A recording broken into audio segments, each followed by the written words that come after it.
இங்கிலீஷோட concept ரிலேட்டடா இவரோட difficulties என்ன ஃபேஸ் பண்ணாங்க அப்படின்னு பார்த்தீங்கன்னா இந்த ஆப் டெவலப்பர்ஸோட அப்ரோச்ல என்ன டிஃபிகல்டிஸ் ஃபேஸ் பண்றாங்க அப்படின்னா English communication play a vital role. எங்க இன்டர்வியூ போனேனாலும் இங்கிலீஷ் வந்து ஒரு பெரிய காம்ப்ளிகேஷன்ஸ் ப்ளே பண்ண ஆரம்பிக்குது. அதனால என்ன பண்றாங்க அப்படின்னு பார்த்தீங்கன்னா இங்கிலீஷ் கம்யூனிகேஷனை எப்படி இம்ப்ரூவ் பண்றது, அதை எந்த அளவுக்கு கம்ஃபர்டபுளா புரிஞ்சுக்கிறது அப்படின்னு பார்த்து கொண்டு வந்த ப்ராடக்ட் தான் இந்த மைசேவைங்கிற ஒரு அப்ரோச். இதில் என்ன பண்ணியிருக்காங்க அப்படின்னு பார்த்தீங்கன்னா நிறைய வந்து ஒரு சப்ஸ்கிரிப்ஷன் மெத்தட் வந்து இட் இஸ் என்டையர்லி டிஃபரெண்ட்.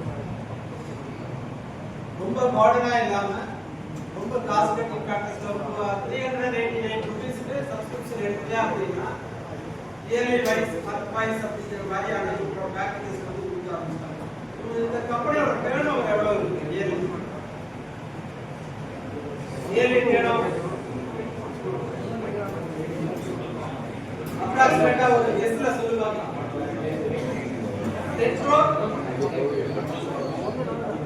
அந்த அளவுக்கு கிடையாது. பட் ஆனா 2 crores rupees வரைக்கும் கொண்டு வந்திருக்காங்க. புள்ளிய சப்ஸ்கிரிப்ஷன் மாடல் அவர் என்ன பண்ணிருக்காரு, அவரோட டிஃபிகல்டிஸ் என்ன பண்ணிருக்காருன்னா ஆப்பை மாத்திட்டாரு. ஆப்பை மாத்தி யாரெல்லாம் வந்து இங்கிலீஷ் கம்யூனிகேஷன் கிளாஸ் ரெகுலரா அவங்களுக்கு வந்துட்டு யாரெல்லாம் இங்கிலீஷ் டீச் பண்றது ரெடியா இருக்காங்களோ அவங்களே இவங்களே கனெக்ட் பண்ணிருக்காங்க. ஓகேவா? இது ஒரு கேஸ் ஸ்டடியாவே எடுத்துப்பாரு. இந்த மாதிரி இருக்கிற டூல்ஸ் எப்படி இருக்கு, இந்த டூல்ஸ்ல என்னென்ன மாதிரியான டிசைன்ஸ் இருக்கு, இதே மாதிரியான சிமிலர் ப்ராடக்ட் என்னென்ன இருக்கு அப்படிங்கறத அப்சர்வ் பண்ணுங்க. சரியா? இன்னொரு பார்த்து தெரியுமா, கிரே லேப்ஸ் சொல்லி பார்த்து தெரியுமா, அது லோட் ஆகும்போது இப்ப எரர் அடிச்சது பிக் வந்து நின்ன மாதிரி இருந்துச்சு பாத்தியா. இந்த கிரே லேப்போட கான்செப்ட் என்ன அப்படின்னு பார்த்தீங்கன்னா நார்மலா ஒரு வேக்சினேஷன் எடுக்கிறோம் பாத்தியா, அந்த வேக்சினேஷனோட லைஃப் டைம் எப்படி இருக்கு, வேக்சினேஷன் எடுக்கிறீங்களா, இன்ஜெக்ஷன்ஸ் வேக்சினேஷன்ஸ் எடுக்கிறீங்களா, வேக்சினேஷனோட லைஃப் டைம் எப்படி இருக்கு,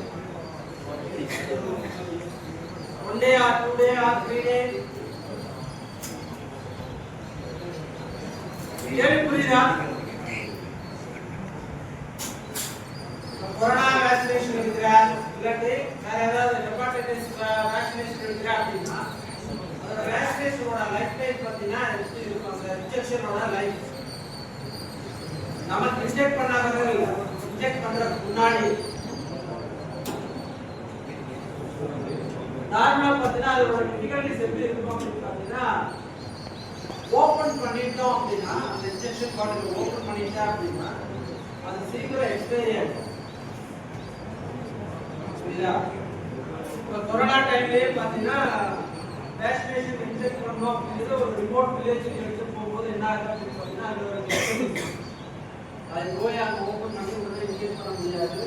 அந்த கோல்டு ஸ்டோரேஜ் என்ன ஆச்சுன்னு சொல்லி பார்த்தீங்கன்னா டெத் ரேட் ஜாஸ்தி ஆகுது. அந்த ஃபெசிலிட்டிஸ் அவைலபிளாக இல்லாதங்காட்டி என்ன ஆகுது அப்படின்னு பார்த்தீங்கன்னா நிறைய பீப்புள்ஸ் நிறைய இன்ஃபேன்ட் சைல்டுலாம் இறக்குறாங்கன்னு ஐடென்டிஃபை பண்ணுறாங்க. அது என்ன பண்ணாங்கன்னா லேல் ஆப் வந்து ஒரு cold storage easy to carry அப்ரோச்சில் ஒரு டிசைன் பண்ணி ஒரு கோல்டு ஸ்டோரேஜ் அப்ரோச் கிரியேட் பண்ணி கைது. சரியா? லேலாவோட சைட் ட்ரை பண்ணி பாருங்க. லேலாவோட கான்செப்ட்ஸ் இதுதான். அவங்க என்ன பண்றாங்க, வேக்சினேஷனை கோல்டு ஸ்டோரேஜ்ல வச்சு ஈஸி டு கேரி எங்க வேணாலும் எடுத்துட்டு போகலாம்.